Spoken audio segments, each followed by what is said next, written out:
ہمارے پیارے نبی حضور پاک صلی اللہ علیہ وسلم کا آخری خطبہ۔ اے لوگوں سنو، مجھے نہیں لگتا کہ میں اگلے سال تمہارے درمیان موجود رہوں گا۔ میری باتوں کو بہت غور سے سنو اور ان کو ان لوگوں تک پہنچاؤ جو یہاں نہیں پہنچ سکے۔ کسی کو تنگ نہ کرو، کسی کا نقصان نہ کرو، تاکہ تم بھی محفوظ رہو۔ یاد رکھو تمہیں اللہ سے ملنا ہے اور اللہ تعالیٰ تم سے تمہارے اعمال کے بارے میں سوال کرے گا۔ اللہ نے سود کو ختم کر دیا ہے، اس لیے آج سے سارا سود ختم کر دو۔ تم عورتوں پر حق رکھتے ہو اور وہ بھی تم پر حق رکھتی ہیں۔ جب وہ اپنے حقوق پورا کر رہی ہیں تو تم بھی ان کی ساری ذمہ داریاں پوری کرو۔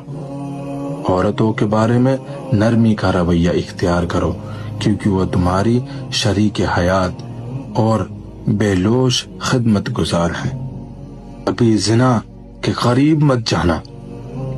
لوگوں میری بات غور سے سنو، صرف اللہ کی عبادت کرو، 5 فرض نمازیں پوری کرو، رمضان کے روزے رکھو، زکوٰۃ ادا کرتے رہو، اگر استطاعت ہو تو حج کرو۔ ہر مسلمان دوسرے مسلمان کا بھائی ہے۔ تم سب اللہ کی نظر میں برابر ہو، برتری صرف تقوی کی وجہ سے ہے۔ یاد رکھو تم سب کو ایک دن اللہ کے سامنے اپنے اعمال کا جواب دہی کے لیے حاضر ہونا ہے۔ خبردار رہو، میرے بعد گمراہ نہ ہو جانا۔ میں تمہارے لیے 2 چیزیں چھوڑ کر جا رہا ہوں، قرآن اور میری سنت۔ اگر تم نے ان کی پیروی یعنی ان پر عمل کیا تو کبھی گمراہ نہیں ہوگے۔ یاد رکھنا میرے بعد کوئی نبی نہیں آنے والا اور نہ ہی کوئی دین لایا جائے گا۔ میری باتیں اچھی طرح سمجھ لو۔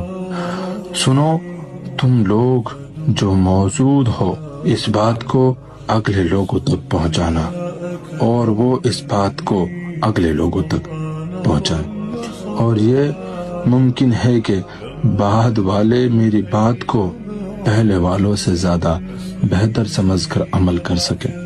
پھر آپ نے آسمان کی طرف اپنا مبارک چہرہ اٹھایا اور کہا، اے اللہ گواہ رہنا، میں نے تیرا پیغام تیرے بندوں تک پہنچا دی۔